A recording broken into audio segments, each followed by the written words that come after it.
بسم اللہ الرحمن الرحیم۔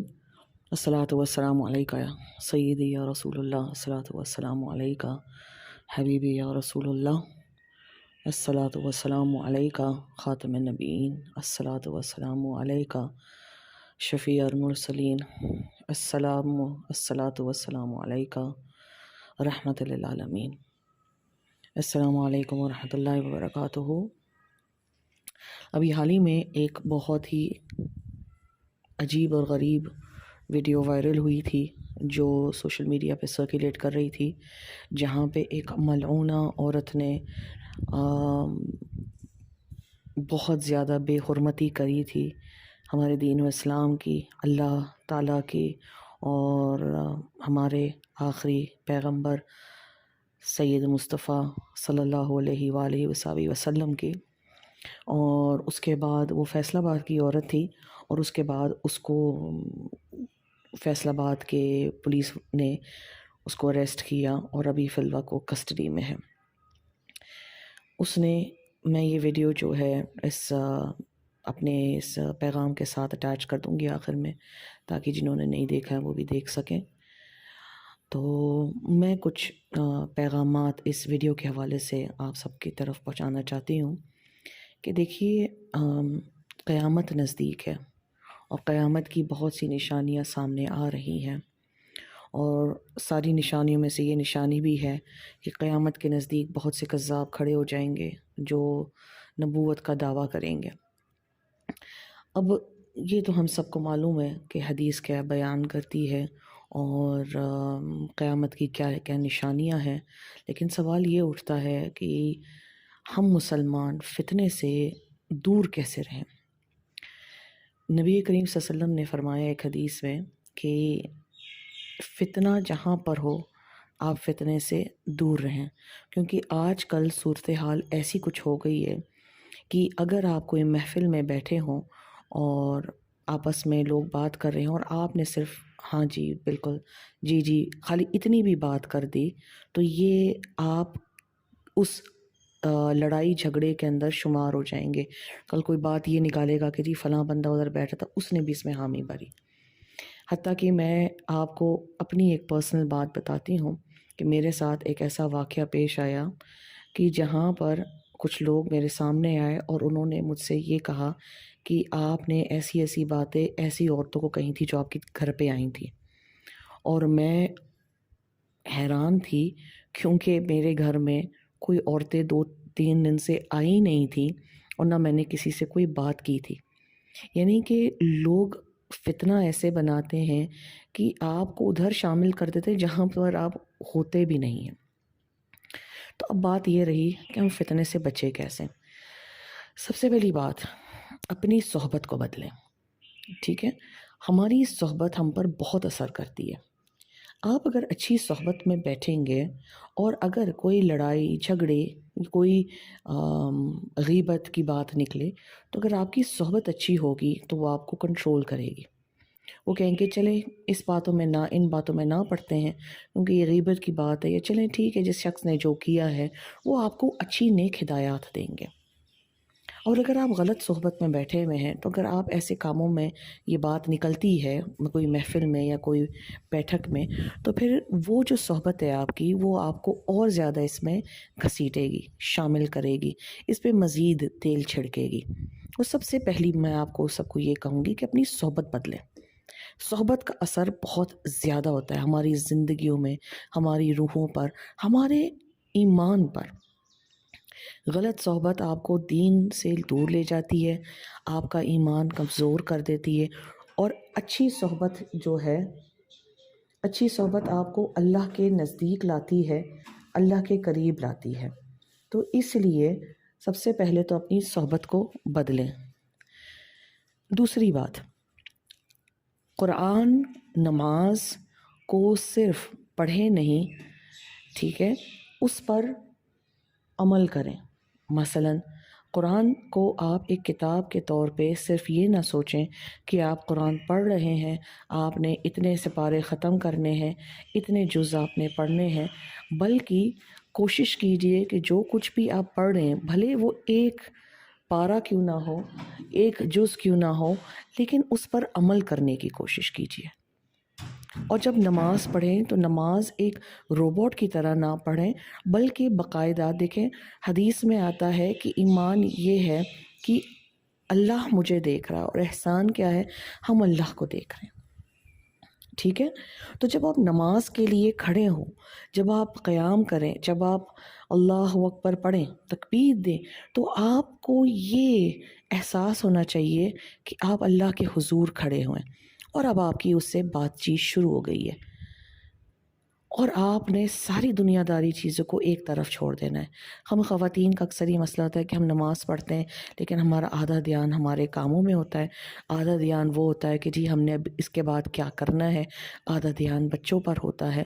تو ان ساری چیزوں کی وجہ سے ہماری نماز میں وہ سکون اور وہ خوشی نہیں ملتی ہے جو ملنی چاہیے، ہمیں وہ روح کی تسکین نہیں ملتی ہے، کیونکہ ہم نے اپنے آپ کو بانٹا ہوا ہے زیادہ دنیا داری کاموں میں اور کم اللہ کے کاموں میں۔ تیسری چیز، سنت پر عمل کریں۔ ٹھیک ہے؟ میں نے یہ بات اپنے کئی درسوں میں، کئی بیانات میں، کئی محفلوں میں، کئی بیٹھک میں، خواتین کے سامنے، بچیوں کے سامنے، بہنوں کے سامنے، میں نے اس بات کو بار بار ہائی لائٹ کیا ہے کہ ہمارا دین ایمان یا آپ صلی اللہ علیہ وسلم سے محبت فقط یہیں پہ نہیں ہے، نعرے تکبیر، نعرے رسالت نہیں۔ ہمارا دین اور ایمان اور ہماری اللہ کے رسول صلی اللہ علیہ وسلم سے محبت یہ ہے کہ ہم آپ کی سنتوں کو اپنی زندگی میں عمل کریں، شامل کریں۔ ہم سنت کے راستے پر، ہم سنت کے طریقے سے اٹھیں، سنت کے طریقے سے سوئیں، سنت کے طریقے سے کھائیں، سنت کے طریقے سے چلیں، سنت کے طریقے سے بیٹھیں، سنت کے طریقے سے ایک دوسرے سے ملیں۔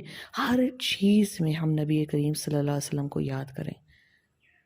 اس سے ہمارا جو ایک تعلق ہے، ایک سلسلہ ہے آپ صلی اللہ علیہ وسلم کے ساتھ، وہ اور بھی زیادہ مضبوط ہو جائے گا۔ اور جب آپ صلی اللہ علیہ وسلم کے ساتھ ہمارا رشتہ اور تعلق مضبوط ہو جائے گا، تو پھر ہمیں شیطانی طاقتیں اتنی آسانی سے برائی کی طرف نہیں لے کر جا سکیں گے۔ ٹھیک ہے؟ آگے چلتے ہیں۔ ہم نے یہ دیکھ لیا کہ ہم نے صحبت بدلنی ہے، ہم نے نماز اس طریقے سے پڑھنی ہے کہ احسان کے درجے پر، ہم نے قرآن پر عمل کرنا ہے، سنت پہ عمل کرنا ہے، اور کیا کرنا ہے؟ ہم نے سب سے ضروری چیز یہ ہے کہ ہم نے ایک اچھا انسان بننا ہے، اور اچھے انسان کے لیے ہمیں آپ صلی اللہ علیہ وآلہ وسلم اور صحابہ کرام 1,24,000 پیغمبر، ان سب کے اوپر ریسرچ کر کے، ان سب کی عادتیں، ان سب کی فیملی سچویشنز، ان سب کی رہنا، ان سب کا طریقہ ہمیں اپنی زندگیوں پہ عمل کرنا ہے۔ We should make them our stars, our heroes, our role models. یہ نہیں کہ جو آج کل کے بچوں نے رول ماڈلز بنائے، کوئی پاپ گروپ ہے، کوئی مووی سٹار ہے، کوئی ڈرامہ ایکٹر ہے، کوئی نیوز اینکر ہے، کوئی ہیومینیٹیرین ہے، کوئی فلانتھروپسٹ ہے۔ نہیں، you don't suppose to do that. ہمیں اگر اپنے رول ماڈلز بنانے ہیں، ہمیں اگر اپنے آئیڈیلز بنانے ہیں، تو ہمیں اللہ کے پیاروں کو بنانا چاہیے۔ یہ جو آج کل کے اسلامک اسکالرز یا پیرز یا مولویز، ان کو نہیں، ہمیں ان لوگوں کے اوپر دیکھنا چاہیے جن کو اہل سلف کہتے ہیں۔ ٹھیک ہے؟ اس سے یہ ہوگا کہ ہماری زندگی میں ایک سکون آئے گا، کیونکہ ہمارے آپسی میں رشتے اچھے ہو جائیں گے، ہمارے آپسی میں محبتیں بڑھ جائیں گی، ہم برے کاموں سے روکیں گے اپنے آپ کو، بری عادتوں کو ہم کنٹرول کر پائیں گے، اور ہمیں دل میں سکون آ جائے گا۔ تو یہ میں مختصر سی بات بتانا چاہ رہی تھی کہ انسان کیسے فتنے سے دور رہے، کیونکہ ہم ابھی فی الوقت آخر الزمان میں ہیں، قیامت کا دور ہے یہ، جہاں پہ قیامت کی بہت سی نشانیاں، چھوٹی بھی اور بڑی بھی، پوری ہو گئی ہیں۔ اور اب جو سب سے بڑی نشانیاں وہ ہیں عیسیٰ علیہ السلام کا ظہور ہونا، امام مہدی علیہ السلام کا ظہور ہونا، اور عیسیٰ علیہ السلام کا نزول ہونا، اور دجال کے فتنہ۔ تو اس لیے میری پیاری بچیوں، بہنوں، میں آپ سب کو یہی کہوں گی کہ جو میں نے چند ہدایات اور چند تجاویز آپ لوگوں کے سامنے پیش کی ہیں، آپ اس پہ کوشش کر کے عمل کیجیے، اور مجھے اور میرے والدین کو، میری فیملی کو، ہماری ٹیم ام سارہ اکیڈمی کو بھی اپنی دعاؤں میں یاد رکھیے، اور انشاءاللہ تعالی اللہ تعالی ہم سب سے راضی رہے اور ہم سب کے گناہوں کو معاف کر کے ہم سب کو اپنی قرب نصیب فرمائے۔ آمین آمین ثم آمین، وآخر دعوانا الحمد للہ رب العالمین۔ السلام علیکم ورحمۃ اللہ وبرکاتہ۔ تمام کو میرا سلام، بی بی حوا سے لے کر امہات المومنین تک اللہ تعالیٰ کی تمام پسندیدہ ماؤں کو سلام۔ سب سے بڑھ کے میرے بابا حضرت ابراہیم علیہ السلام کو سلام، میرے بھائیوں حضرت محمد مصطفیٰ صلی اللہ علیہ وآلہ وسلم اور حضرت اسماعیل علیہ السلام کو سلام، میری والدہ حضرت بی بی ہاجرہ کو سلام۔ حضرت خضر خیات کمال بندہ، فخر انسان، شیروں کا شیر، پہلا روح الانسان، پہلا حقوق اللہ کا حقدار، سلوٹ پیش کرتی ہوں حضرت خضر خیات کو۔ آپ سب لوگوں کو السلام علیکم۔ سب سے پہلے اللہ تعالیٰ کے حکم سے میں اپنی پہچان آپ لوگوں پہ واضح فرما دوں۔ میں رسول ہوں، میرا ٹائٹل قرآن پاک میں جو محفوظ ہے، قیامت، میں قیامت ہوں، جس کے لیے تمام زمین و آسمان پر نشانیاں پوری ہو گئی، وہ قیامت میں حاضر ہوں جی اپنے سچے محرم کے ساتھ۔ میرا محرم اللہ رب العالمین، میرا نام ہے ثنا اللہ، الحمدللہ۔ ثنا اللہ جو یہ نام ہے، یہ اس کائنات کی سب سے بڑی جیت ہے۔ میں حقوق اللہ سے نوازی گئی، حج الاکبر ادا کرتی ہوئی، اپنے 3 درجوں سے گزرتی ہوئی اس منزل پہ اب آ پہنچی ہوں کہ مجھے اپنی پہچان آپ لوگوں کو پیش فرمانی ہے۔ علم لدنی سے نوازی گئی یہ پیغمبر، یہ رسول، اللہ رب العالمین کے حکم سے آپ لوگوں پر اپنی پہچان واضح فرماتے ہوئے اپنی عبادت حج الاکبر میرے محرم اللہ رب العالمین کے ساتھ ادا کرتی ہوئی آج اپنی پہچان آپ لوگوں کے سامنے پیش فرما رہی ہوں۔ میں علم لدنی کی تھوڑی سی آپ لوگوں کو تفصیل بتا دوں۔ اس کا